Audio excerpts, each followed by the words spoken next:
Caroline Andrews shared this screenshot of the AP Human Geography slide that it was essentially asking a question to these AP students and helping them try and prepare for college. And so the College Board is the nation's leading organization that helps students get prepared for college. So this is the place where you go to register for your ACT, for your SAT, for all of these different courses that you need in order to be able to pass your AP classes, all of this stuff designed to get kids into college, and this is what we are teaching them. The AP question asked the student to look at the data in the table given and determine which country had the highest level of female empowerment. Okay, so in our modern terms, you have to think about what would be female empowerment. Financial, right? No. So this is saying the chart tracked birth rates and death rates in France, Mexico, India, Egypt, and Nigeria. Andrew says that the correct answer was France,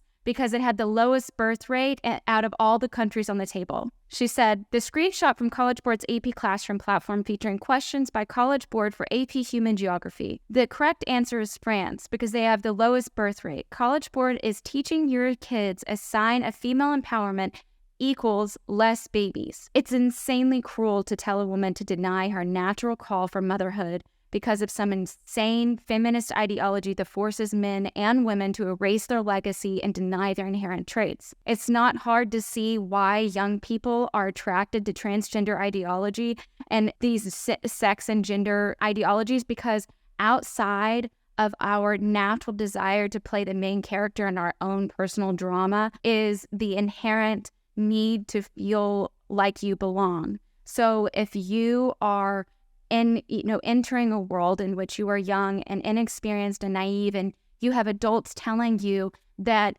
any small minor thing that you feel is off about yourself is an indication that you were born in the wrong body, that this is happening to you, it's no wonder that children are jumping at the chance to mutilate themselves. And it's not in all cases because they love to experience pain and hurt themselves and all those things. A lot of times children are just searching. They're searching for the thing that is going to make them feel okay again. But puberty is not like that. The puberty is the time of your life where you feel most out of control, most unlike yourself, because you're turning from a child to an adult, and those are two very different things. So it's no wonder that our kids are having this draw to transgender ideology. I mean, our children are being told by professionals that their growing anxieties and fears are surrounding their puberty is because they don't fit into a gender binary. They're sitting here telling these kids, you don't belong. You do not belong with normal people, so let us show you how to get you there. Let us show you how to change yourself in order to fit in, which is the exact opposite of what we've been telling children for generations. For generations, we've said, be yourself, stand up, be confident and firm in your convictions, and the world will accept you. But now we're telling children, cut off your breasts, mutilate yourself, create scars, become infertile, shave your head, put hair where it doesn't belong. That way you can fit in. What kind of message is that for children? It's confusing and alarming, and it sends them into a tailspin. And there's no wonder that now, as these children become adults, that we have these people that are rejecting that ideology. 25-year-old detransitioner and activist trying to free children from this, kind of cultist ideology. She shared a couple pictures of herself as a child before she was captured into this cult, and her name is Prisha, and it was really heartbreaking because these pictures of this beautiful little girl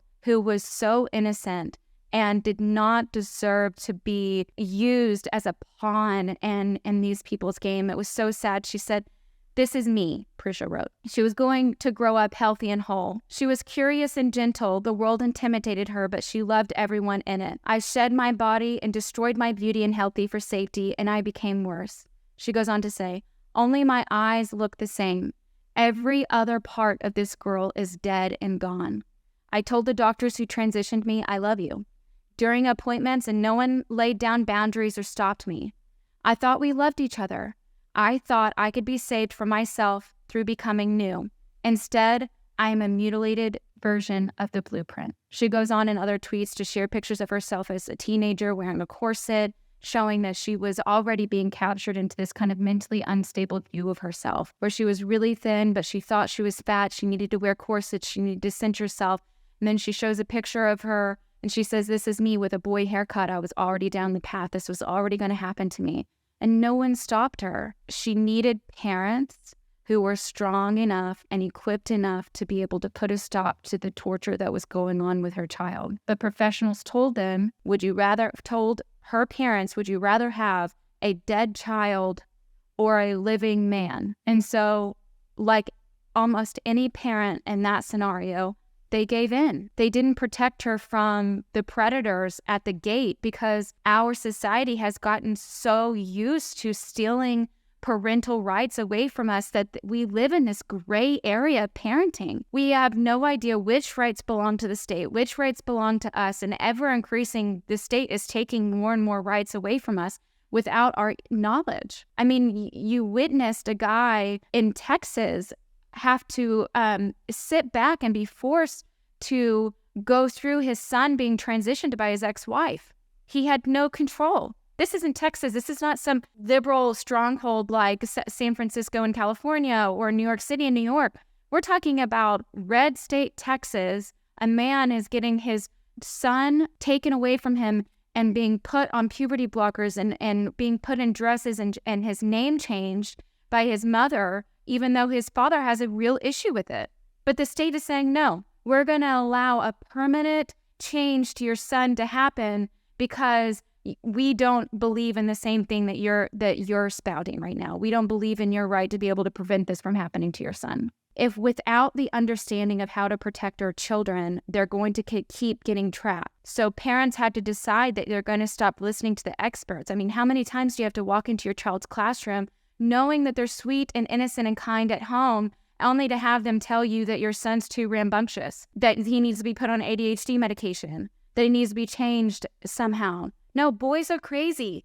That's the beauty of them. Everything's a sword, everything's a gun. They want to fight about it all because that's their purpose in life. Their purpose is to fight for us so that we can be safe and raise our families. And our society takes boys and girls and strips their traits from them and tells them that you can't live like that anymore. Another detransitioner, her name is Daisy Strongen. She's 25 years old. She posted about the conflict that she feels now as a woman who went through that male transition, is now back to presenting herself as a woman again, and what this did to her physically. She said, "I love being pregnant and how it feminizes my shape. I do wish it didn't trigger dreams about having breasts again. They're so painful to wake up from. They feel so real. My body should be preparing to feed a baby, but nothing is happening here. Just completely flat numbness." Every woman who has ever had a child and has had the blessing of being able to breastfeed them understands the connection a mother and a child feels in that moment. When they are sick, when they are tired, when they are happy, when they are calm, every emotion you feel it. The connection is something that doesn't leave after you've breastfed your child and it's over and gone. Doesn't matter how big and how grown up they are. That closeness that you feel together never leaves. And so the idea that we're raising a generation of women who may not ever be able to have children, and if they are, they won't be able to breastfeed them, it's an insane cruelty that we can avoid, that we can prevent. This isn't something that's like, oh man, something in society that's just, we're just going to have to chalk it up to that's just the way it's going to be. No, we can actually stop this. We can stop more women from being captured by this and more boys from feeling useless and feeling like they're annoying to everyone around them just because they're rambunctious. We can stop this as parents. We can tell people to stop attacking our children. And you see this all around in school systems, all around the country. Parents are standing up and saying, no, we cannot allow our children to be taken by this ideology anymore. We just can't. All right. I hope y'all enjoyed today's episode. All the show's notes can be found below. I'd love to hear from y'all, so please leave a comment while you're there. Make sure you subscribe to the show wherever you find us and check out my daily column at thedailycaller.com. Don't forget to join us next week for another exciting episode of Tradish with Mary Rook. You can find me on Twitter at MaryRook_. That's at MaryRooke_. See y'all next week.